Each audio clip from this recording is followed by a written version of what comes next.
philosophers. In this lesson, I have selected 5 philosophers. I have selected 5 philosophers, representative of 3 uh, periods in philosophy, or 5 era, or 3 era of philosophy. So we have the ancient era or the ancient period. Ang representative philosophers niyan will be Socrates, Plato, and Aristotle. So tatlo na, silang tatlo. We have the middle era or the medieval period, also known as the Scholastic Age. So the representative for that will be Thomas Aquinas, the 4th philosopher. And lastly, the modern era, and the representative for the modern era will be René Descartes, the 5th philosopher. Bakit silang 5? Kasi among the different philosophers encompassing their era, silang 5 ang may pinakamadaming sinabi about the human person as an embodied spirit. Sila Immanuel Kant, sila John Locke, and the rest, Karl Marx, Hegel, Hume. We will talk about them in other aspects of the human person, but not in the embodiment of the spirit. So mamimit pa rin natin sila next quarter. Alright, so again, the human person according to philosophers. Babala, you need to take down notes kasi this lecture, hindi medyo philosophical na siya kasi philosophers na pinag-uusapan natin. So we will be making use of their jargons. Kaya you need really to jot down notes kasi yung PowerPoint ko, what you see is what you get. You cannot see the details kahit sa PDF nito sa Brightspace. So you need to take down notes. Why am I encouraging you to take down notes? For you to listen. If you really want to learn, you take down notes. Of course, and you read your textbooks. Ayan. And other resources kung gusto ninyo. Online meron. So let us begin. The human person in the philosophy of Socrates. Ayan. Socrates, again, konting trivia, is the founder and father of Western philosophy. Bakit siya ang founding father niyan? Dahil siya yung nagpaumpisa ng method of philosophy that philosophers make use after him. The Socratic dialogue. As you go closer to the truth, ang method na gagawin mo ay to ask questions. Ayan. And to ask further questions. Ayan. So that's the Socratic method. And then, siya nagpaumpisa ng philosophy that is focused more not on the cosmos, not on the physical things, but pertaining to the person's morality. Ayan. Madaming questions dyan. So yan ang pinagtuunan ng pansin ni Socrates. And as you can see, and yung statue niya, pagka binasa nyo yung description ni Socrates sa books, sa kahit anong books, ang mababasa nyo doon palagi, hindi ka inaman o hindi ka appealing yung itsura ni Socrates. Ayan. In fact, sa mga description sa kanya doon, para siyang sinuntok sa may ilong. Na part. So alam nyo na kung paano nyo i-imagine kung anong itsura ni Socrates. But, he is very charismatic. No? Kaya nga na-trigger yung kanya mga kalaban kasi nga he can draw audience kahit na hindi siya ganoon kaaya-aya tignan. Alright, so the human person in the philosophy of Socrates. For Socrates, the human person is a soul. The human person is a soul. And when he said soul, psyche, it is the capacity for intelligence and character. Remember, morality, character. The conscious personality of the human being. Again, ang focus niya kasi he defined the human person as a soul. And for him, soul is the capacity for intelligence and character. The conscious personality of the human being. And as a soul, naniniwala si Socrates that the human person, as a soul, is incarcerated in the body for a time being. Ano ibig sabihin ng incarcerated? When we say incarcerated, imprisoned. The soul is imprisoned in the body. So that is for him, no? Kung bakit mayroong soul. Pero ang soul sa kanya tayo mismo. Yung tao mismo yung soul. The human person is the soul. Now, Kagaya ng physical things or physical body natin, yung physical body natin, for it to grow and develop, for us to be able to perform certain activities, kaya nga dapat nag-breakfast na kayo, no? Bago kayo nagklase, or pwede kayong kumakain ngayon. Kasi mas masarap mag-aral pag kumakain most of the time. May sustenance, may nutrition kang kailangan, di ba? For you to be able to go on. For Socrates, the soul also need sustenance. The soul also need nourishment. And a human soul, ang kanyang first nourishment ay knowledge. That's for Socrates. The first nourishment, the first nutrient that the soul must have is knowledge. And it is not just knowledge for the sake of knowledge, but knowledge of truth about good life.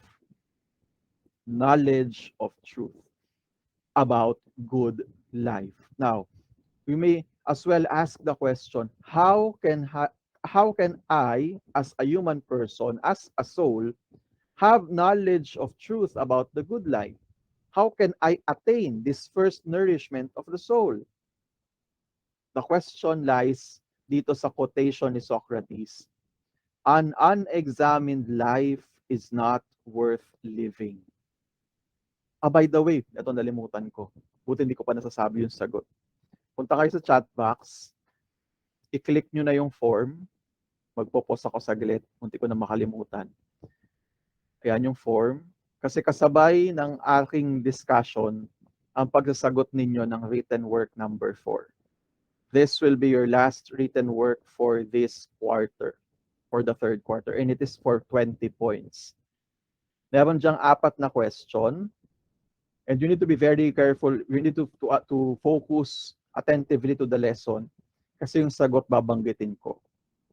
According to Socrates, ito yung first question, how can we know the truth and practice it without error? Hindi ko pa nababanggit, babanggitin ko pa lang.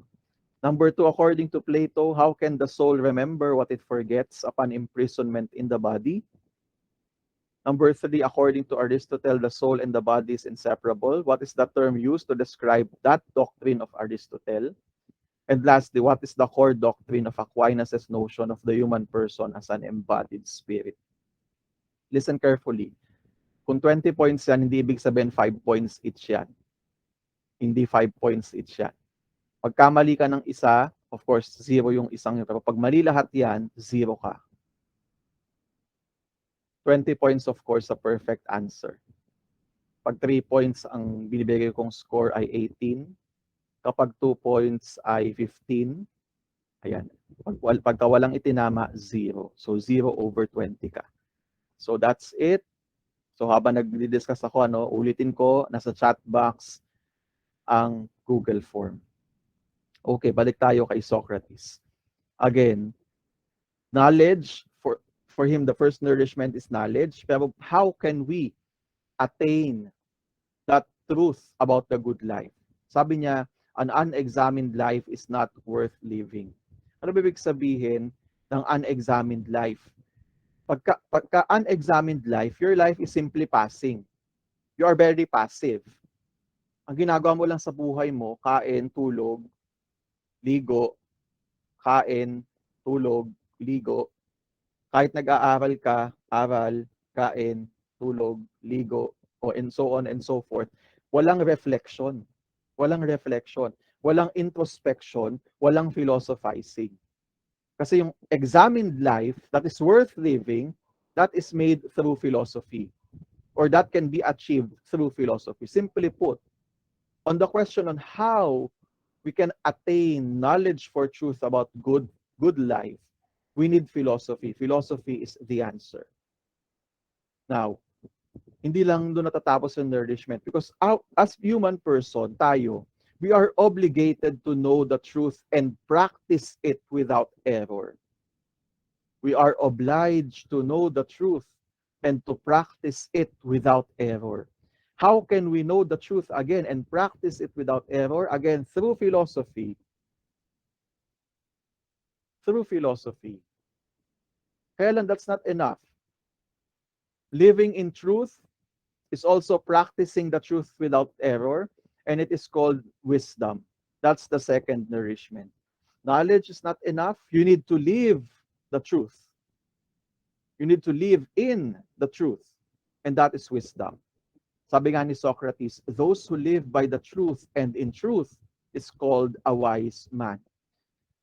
Those who shrug off truth out of their senses, out of their consciousness, those who chose to uh, shrug their shoulders in the face and in the midst of truth cannot be called wise man.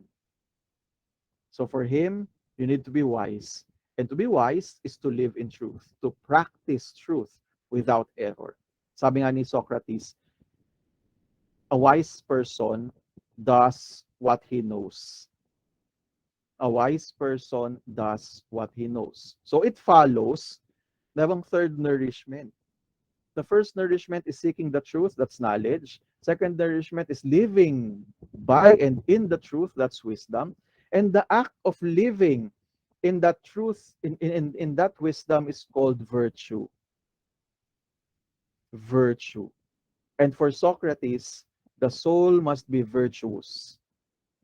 Because virtue is the mark and characteristic of a true and upright soul. A true and upright human person. So again, three nourishment.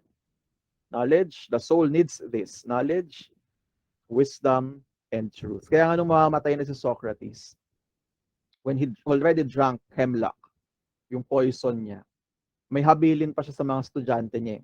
But one habilin in the apology is very unique because ang sinabi niya sa mga estudyante niya, take care of your soul.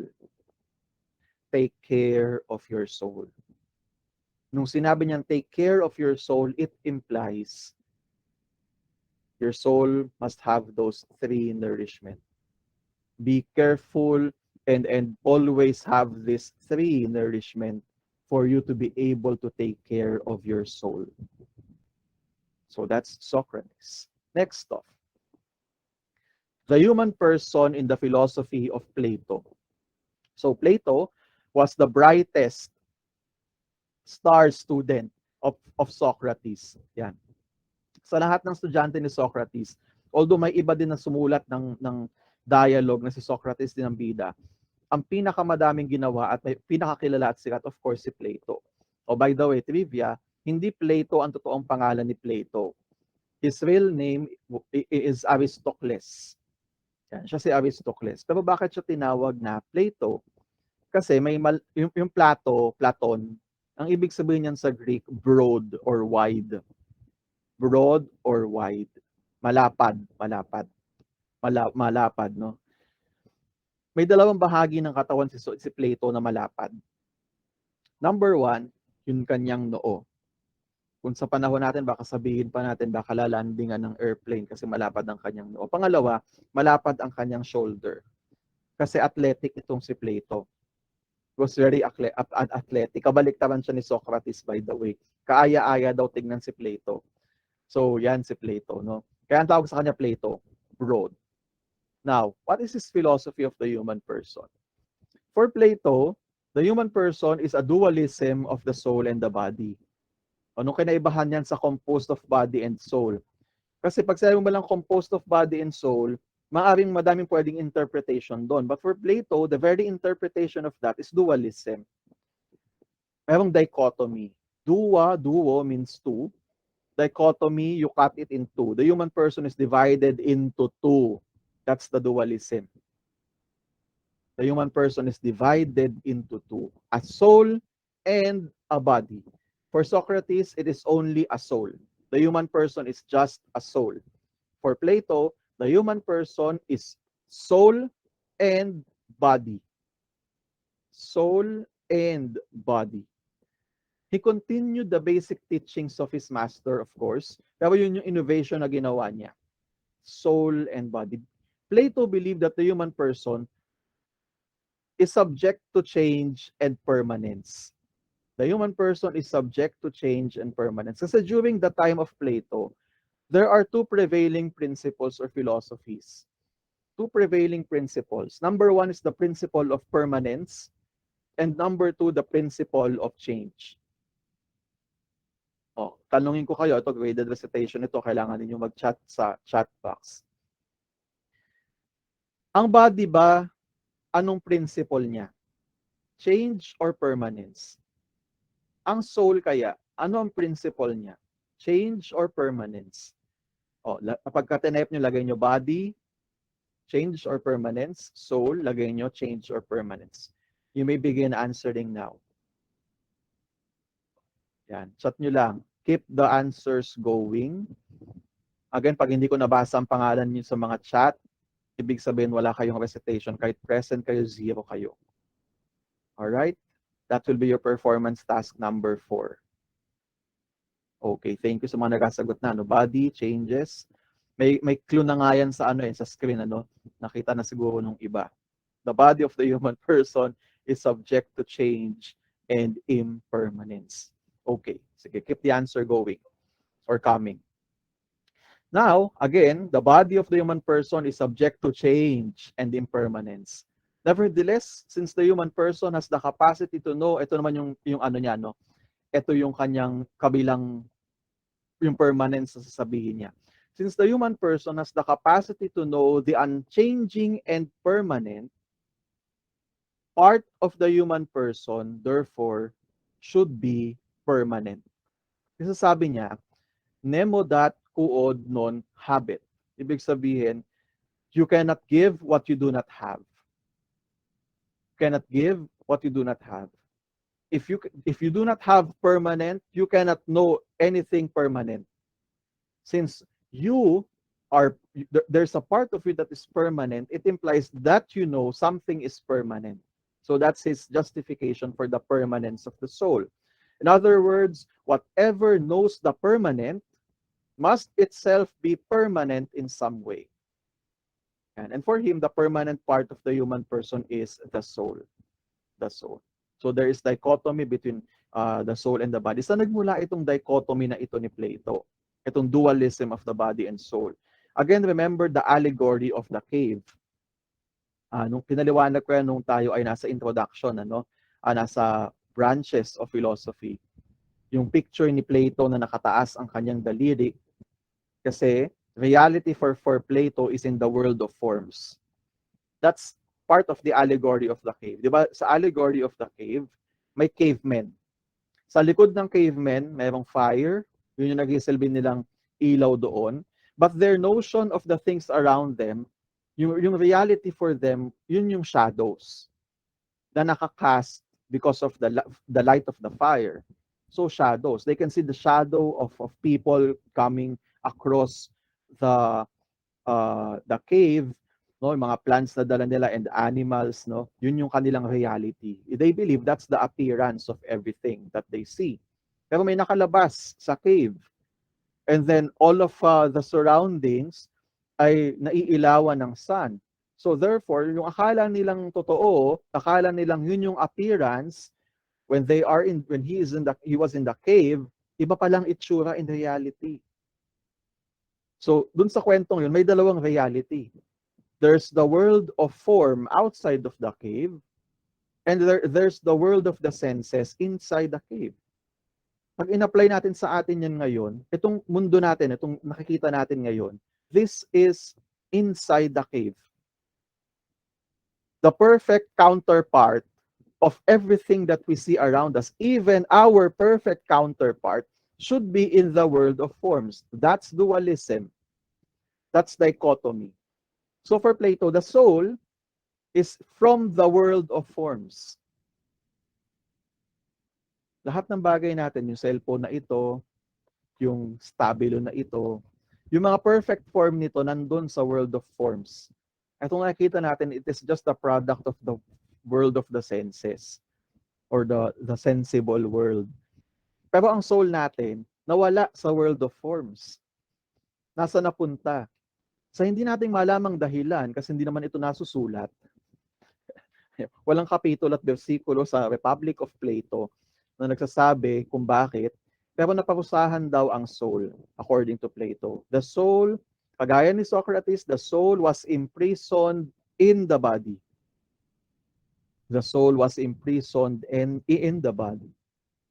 Ang soul natin perfect, That's according to Plato. It's permanent, therefore it's immortal. Kaya pag tinanong mo si Plato, Plato, pag namatay ba ang katawan, mabubuhay ang soul? Plato will say yes, because the soul is permanent.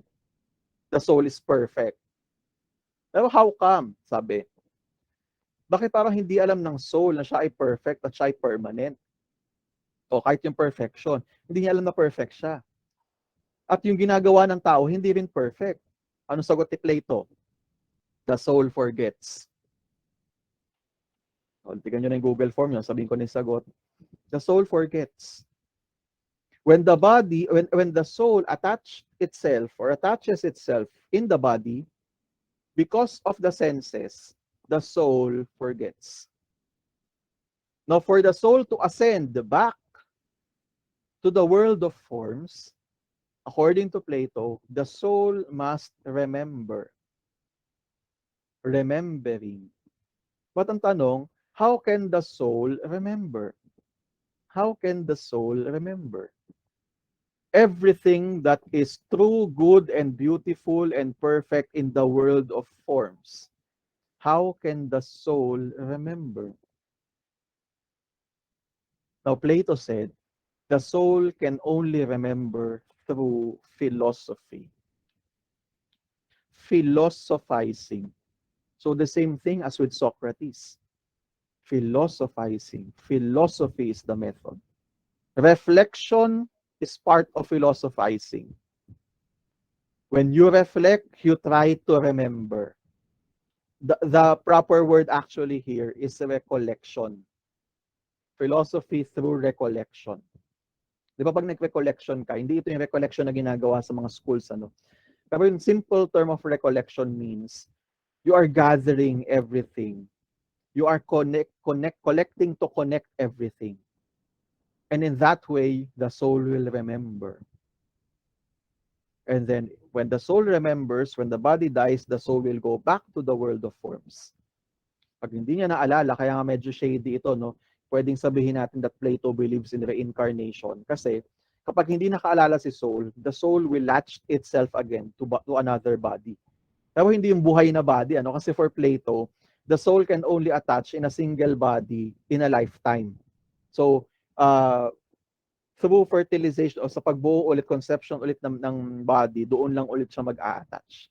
So, ayan. Gahanap na naman siya ng body, no? Saan siya mag-a-attach. So, that's the imprisonment of the soul in the body. Again, the soul must remember, and that is through philosophy. So, that is the human person, the dualism of the human person of body and soul according to Plato. Ayan. Now we move. Ito naman, estudyante naman to ni Plato. Although si Plato, magaling na master, ano, hindi sinundan lahat ni Aristotle yung philosophy ng kanyang master. Number one na kinontradict ni Aristotle ay ang dualism ni Plato. Again, remember the painting. Plato's finger points upward, Aristotle's hand points down. Because for Aristotle, there is no dualism. There is no two realities.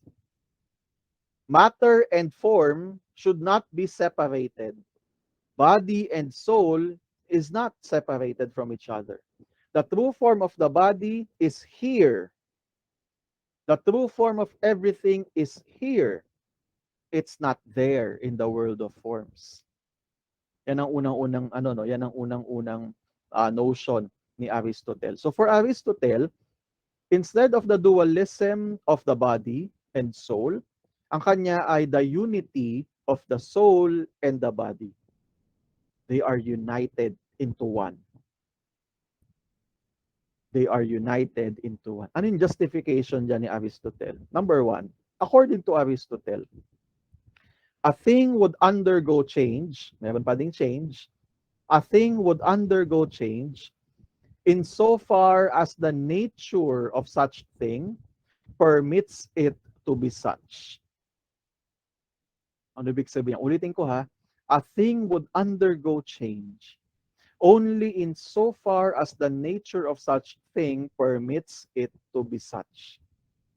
Kasi there is a principle within such a thing that allow for change. that allow for change. For example, egg, itlog, itlog. Is the egg in its perfect form? Is the content of the egg is in its perfect form? Yes or no? Pwede nyo i-chat. Yung content ba ng egg ay nasa perfect form na niya? Wala pa. Wala pa. O kaya nga pag nakita ka ng itlog sa refrigerator ninyo, you cannot simply assume that the egg, kapag yun ay napisa, for example, hindi na mapipisa pag nilagay mo na sa refrigerator, hindi na mag-grow yun into chicken. Pag yun ay nag-hatch, doon mo palang malalaman yung kanyang perfect form. Kaya ngayon cannot conclude, while it is an egg, sabihin mo yan ay chicken pag na-hatch. It cannot be the case kasi baka pato yan. Baka pato. No? Or baka itlog ng ibang ibon yung nasa ref mo. Lalo na kung nakita mo, medyo maliit yata itong itlog. Medyo madali lang i-distinguish yan, yung itlog ng pugo at itlog ng ostrich. Maliit na itlog at malaking itlog. No? But again, no, the principle is this. A thing would undergo change only insofar as the nature of such thing permits it to be such. Anong nature nung nasa loob ng itlog? Kung ang nature nung nasa loob ng itlog ay snake, that egg will not turn into chicken kapag na-hatch na yung egg. Yung content nun will not turn into chicken. It will only change according to its nature. Kung siya ay chicken, the egg, when hatched, mag-grow siya as a chicken because that's the perfect form. Kapag yung egg, ang content noon ay snake, pag na-hatch yung egg, snake ang kanyang perfect form. Again, a thing would undergo change only insofar as the nature of such thing permits it to be such. And that change is permitted by a principle. There must be a principle within such a thing to allow for a change. And for Aristotle, that principle is the soul. That principle is the soul. Now, the principle varies according to the kind of change involved. In general, they can be referred to as the principle of actuality and the principle of potency. Ano ibig sabihin ng act? Actuality. Actuality, act. Actuality is the perfection of a being. Perfection of a being. Nabanggit ko na kanina, ano? Anong perfection nung nasa laman ng itlog? Depende kung ano yung paglaki niya. Perfection niya ay chicken. Yung hen, pag nangitlog yung hen, alam natin na kapag na-hatch yung egg, ang perfection niya hen din. Because that's its nature. Now, the act is the chicken. The chickenness. The potency, kasi pag sabing potency, it is the capability of a being to attain another perfection. So, the potency of the chicken, hanggat hindi pa siya nagiging chicken, ay andun sa kanyang growth and development. Yung nasa loob ng itlog, it is in potency to become its perfect form, which is a chicken, kung siya ay chicken. So in a physical thing, Aristotle called this principle form, which signifies the act, and matter, which signifies the potency or the capacity of the matter to obtain another act. Kahawig ito nung kay Plato kanina. Kahawig ito. The body changes. The soul, permanent. But for Aristotle, since there is a unity of body and soul, the soul makes that changes in the body. Because the soul is the form of the body.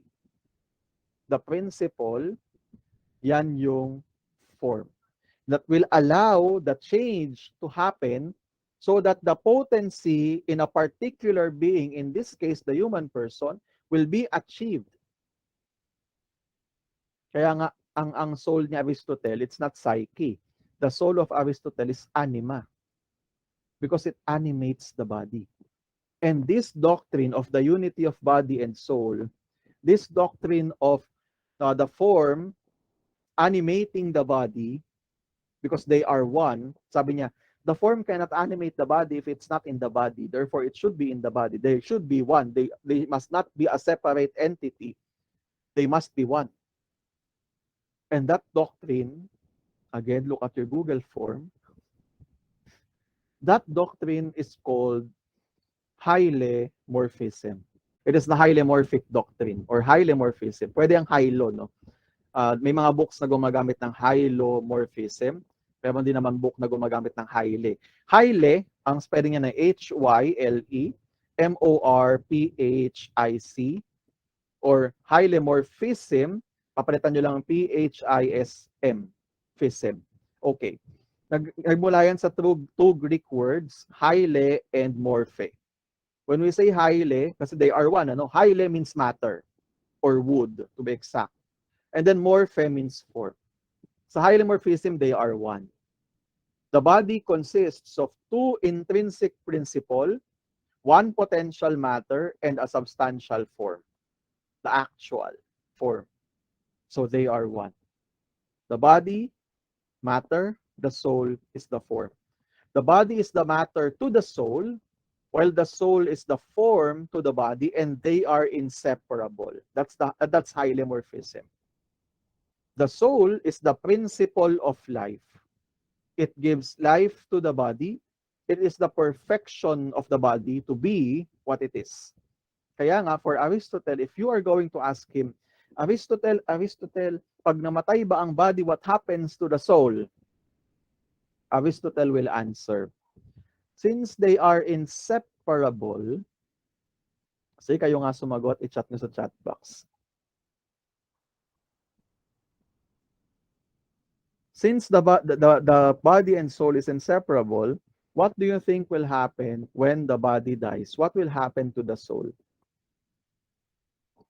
Will it die? Or will it continue to live? Following the logic of Aristotle, ha? Okay, answer sa chat box.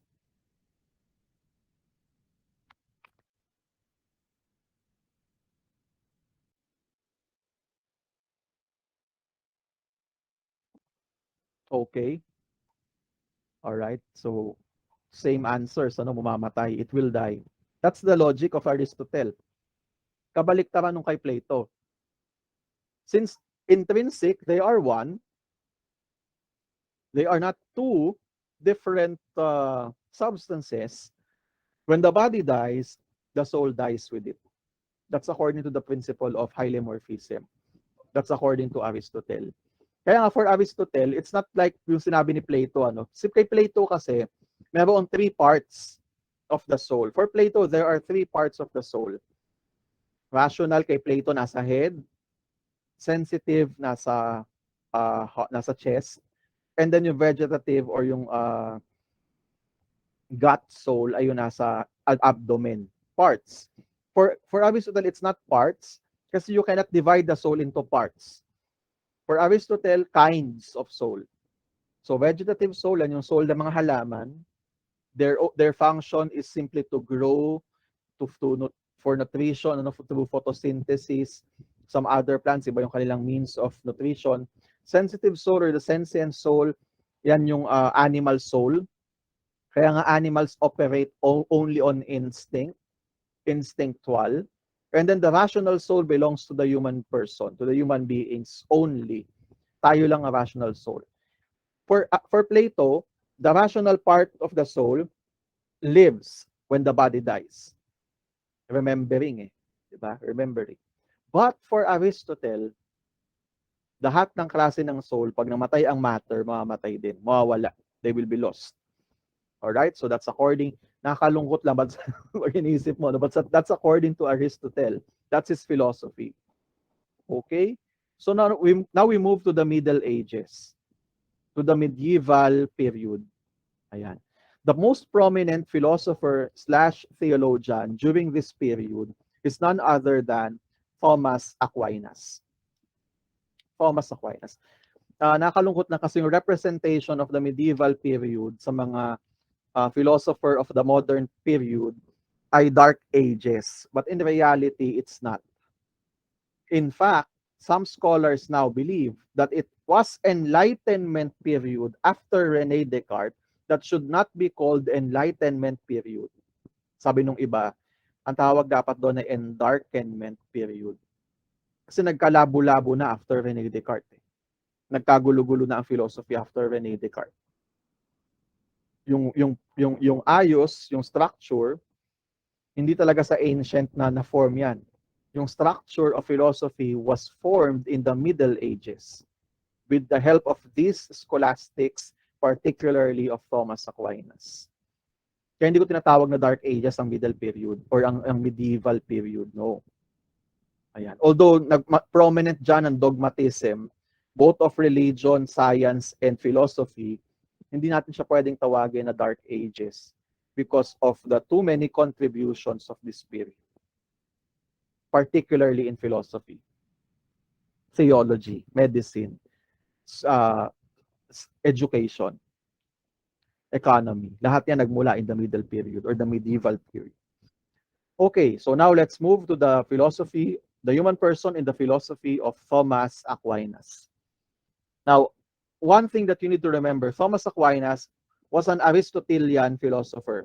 Kaya nga sa kanyang Summa Theologiae, pagka kino-quote niya, nag-reference siya kay Aristotle, hindi niya tinatawag na Aristotle. Ang tawag niya, the philosopher. Pag sinabi niya, the philosopher said, ang tinutukoy niya doon sa the philosopher will be Aristotle. Kasi for him, Aristotle is the greatest philosopher. Kaya nga makita din natin yung kanyang philosophy of the human person almost the same as with Aristotle. Sabi niya, the human person is the union of soul and body. Union. According to St. Thomas Aquinas, the human person is the union of body, matter, and the soul form. Matter, parehuling kay Aristotle, is the material element of an object. In the case of man, it is our body structure, that's the matter. And the form, for him, it is the determining factor, the whatness of an object. Whatness. Whatness. Whatness, it is what makes a thing that thing. What makes something something. For example, what makes a human person human person. And what makes us different from other animals? Yun yung ating whatness. Yun yung ating whatness. No?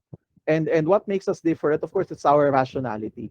Our body structure is not the reason of our whatness. Kasi if our body structure alone is the basis of our whatness, paano yung mga putol ang kamay at putol ang paa? Following that kind of logic, pagka yung body, yung matter ang ating whatness, it follows that kapag kakulang ang iyong body parts, you are no longer a human person. Kapag may sira ka sa isip mo, hindi ka na human person. Bakit? Kasi nga, may problem sa physical structure. But for Aquinas, it's not the case. The whatness of the human person does not rely on matter. The whatness of the human person relies on the determining factor. Yun yung nabanggit ko kanina, ang determining factor ay form. At yung form, same as with Aristotle, yun yung soul. Yeah. The form of the human person is the soul. Now the body, in union with the soul, and you listen carefully here, this will be a very philosophical principle. Medyo malalim na ito, Aquinas to. The body, in union with the soul, becomes one substance. Ito ang hindi nabanggit ni Aristotle. The body, in union with the soul, becomes one substance. May distinction. Substance. Naulitin ko ha. A body in union with the soul becomes one substance. How can you interpret that? Kasi when we define a substance is a being that can exist by itself. The substance acts, the substance wills, the substance knows, the substance thinks. Now, the soul is the substance. For example, a substance is a being that can exist by itself. The soul is the substance. Pero ang sabi dito, the body in union with the soul becomes one substance. Now, question. Ito na lang question. I'll rephrase it. When the body is not in union with the soul, Is the body be called, or can the body be called substance? If the body is not in union with the soul, can it still be called a substance? Yes or no? Answer in the chat box. No, no, no. Thank you. Thank you for your answer. Because the body in union with the soul. Without the soul, the body is not a substance. The body is only a substance in participation with the substantiality of the soul. And this is the doctrine of Thomas Aquinas. This is the core doctrine of Aquinas' notion of the human person as an embodied spirit. And that doctrine is the doctrine of participation. Participation. The body participates in the substantiality of the soul because balikan natin ang definition ng substance. A substance is a being that can exist by itself. The soul can exist by itself. The body without the soul cannot exist by itself. So for Thomas Aquinas, he revert from the logic of Aristotle. Kasi for Aquinas, since the soul is a substance, not the body, the soul can live after the body dies. Pero hindi dualism. They are one. But their oneness relies on the substantiality of the soul. Without the soul, the body dies. The body cannot exist by itself. Kasi siya ay nagpa-participate lang sa substantiality of the soul. Pero hindi pa dyan natapos ang sinasabi ni Thomas Aquinas. Because for Thomas Aquinas, the soul is also in participation. O di ba? The soul hindi siya nabuo ng kanyang sarili. The soul came from something. Or better yet, if you will follow the principle of Aquinas, the soul comes from some being. The one, the necessary being. And that being is called God. The soul participates in the being of God. And when we say being, that's the essence of God. For Aquinas, the essence of God is God's existence, and that is that beingness of God. Existence means this necessary being does not need any other to exist.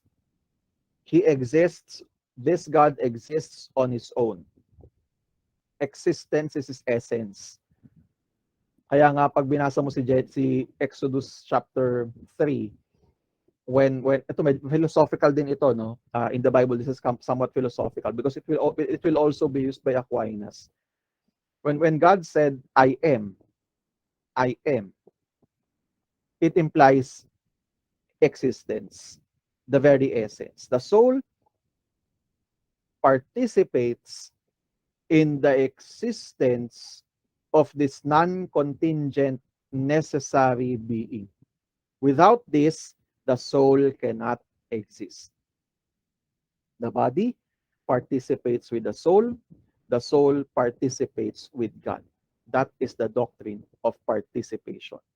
Kaya when we die, the soul must return to God. The soul must return to God. Because that is the natural order according to Thomas Aquinas. So now we move to the middle or to the Enlightenment or the modern philosophy. Modern philosophy. Again, one of my favorite, Rene Descartes. Dalawa sila ni Socrates. Kasi unique silang dalawa. Socrates and Descartes both started a system in philosophy. Socrates ushered in the new method in philosophizing, Socratic dialogue. Rene Descartes ushered in a new method in philosophy, his Cartesian skepticism, or the methodic doubt. The beginning of the scientific method. That's Rene Descartes.